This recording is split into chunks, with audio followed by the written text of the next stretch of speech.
سلام، امروز میخوایم با هم باتر چیکن درست کنیم. یه غذای هندی خیلی خوشمزه است. طرز تهیه‌اش خیلی ساده است ولی مواد اولیه‌اش خیلی زیاد. بریم که بهتون نشون بدم چجوری درستش کنیم. مواد اولیه برای درست کردن باتر چیکن: مرغ لازم داریم. مرغتون بدون استخون و بدون پوست باشه. هم میتونید از سینه استفاده کنید هم از رون. اندازه‌اش هم هولوش مثلا 2 سانت 3 سانت یا حداکثر 4x4 باشه. خب آب لیموی تازه، گوجه فرنگی له شده، اگه کنسروی دارید میتونید از کنسروی استفاده کنین. سیر لازم داریم، زنجفیل، هل، این پودر هندی گرم مسالا، پودر زیره، من اینجا یکم گشنیز تازه دارم، ماست میخوایم، یکم روغن حیوانی، اگه نداشتیم میتونید به جاش از کره استفاده کنین. کرم لازم داریم، خامه، زردچوبه داریم، نمک دریایی، میخک و پودر فلفل تند یا چیلی. اول باید مرغمون رو مرینیت کنیم. مرغ رو منتقل میکنیم به یه ظرف بزرگتر. 2 تا از این سیرا رو باید خوب له بکنیم و بریزیم داخل ظرف مرغ.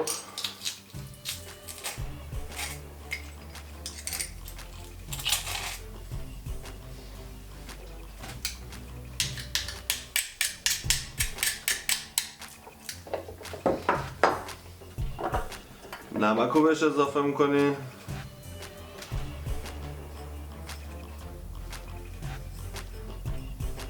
پودر چیلی، من اینجا یه قاشق چای خوری دارم، نصفش رو الان اضافه میکنم، نصفش هم میذارم برای بعد. آب لیموی تازه، برای اینقدر مرغ یه قاشق و نصفی اضافه میکنم. و مرحله آخر زنجفیل. زنجفیل رو اینجا رندش میکنم. خب این مواد رو باید خوب با هم دیگه مخلوطشون بکنیم.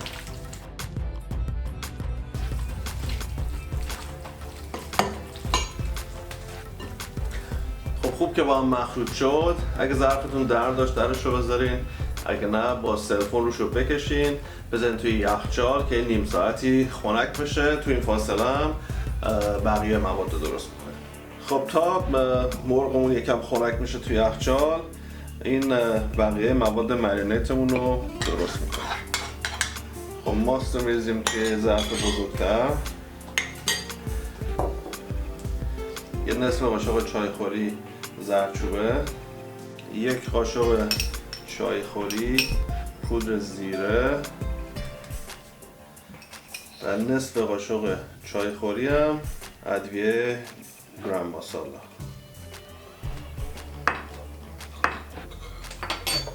خب اینا رو خوب با هم دیگه مخلوط میکنیم، بعد به مرغمون اضافه میکنیم.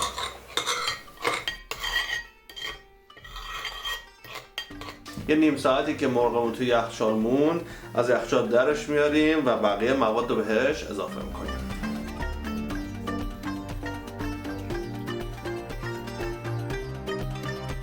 خب اینو حتما باید خوب هم بزنید که مواد به همه اطراف مرغ بچسبه.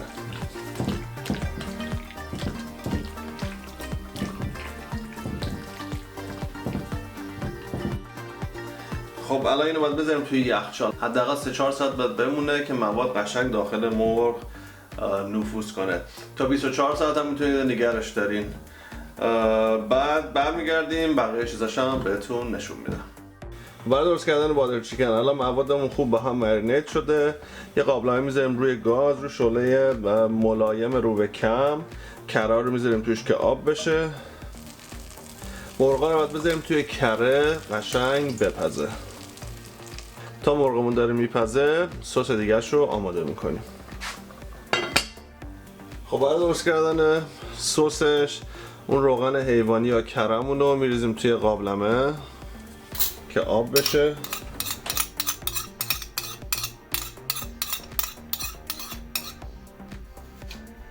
بعد سیر رو میریزیم داخلش.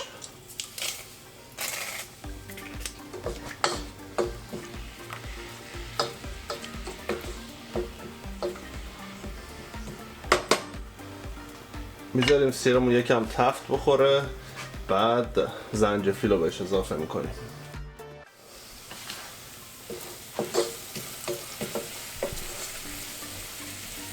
سیر و زنجفیلمون که ذره تفت خوردن، پودر چیلی و میخک و زردچوبه رو بهش اضافه میکنیم همراه با گرام مسالا.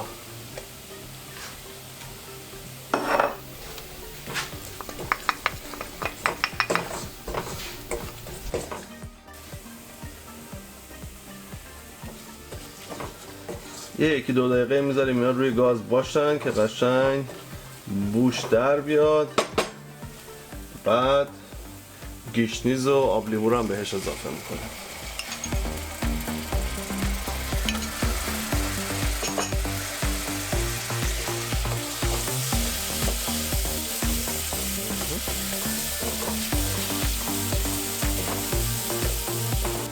هل هم میشکنیم و بهش اضافه میکنیم. خوب که با هم مخلوط شدن، یا رب گوجه یا آب گوجه یا گوجه کنسروی رو هم بهش اضافه میکنیم. خب همینطوری رو شعله کم میذاریم که این قشنگ بپزه و آماده بشه برای اضافه کردن به مرغ. مرغمون که قشنگ توی کره پخت، این سسمون رو بهش اضافه میکنیم.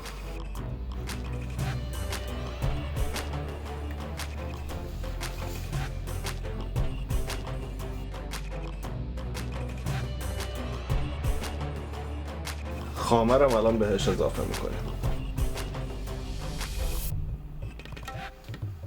یه همه کوچیک بهش میزنیم، در قابلمه رو میذاریم و میذاریم رو شعله ملایم قشنگ بپزه. خب بادر چیکنمون آماده است. اومدیم که با روشا با همدیگه امتحانش بکنیم.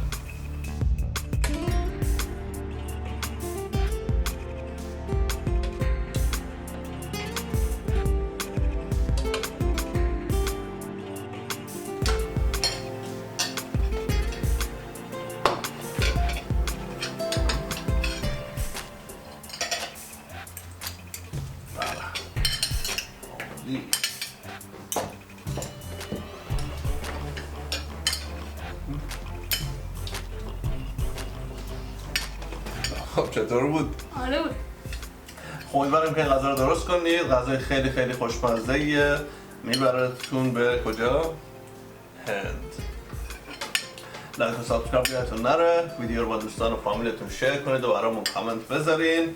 تا هفته بعد خداحافظ.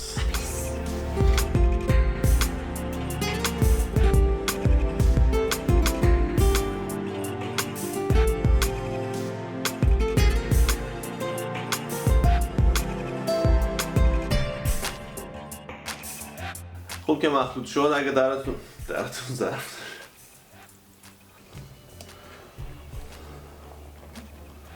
یه همه کوچیک بهش میزنیم، در قابلمه رو میذاریم رو شعله ملایم. در قابلمه رو میذاریم رو شعله ملایم.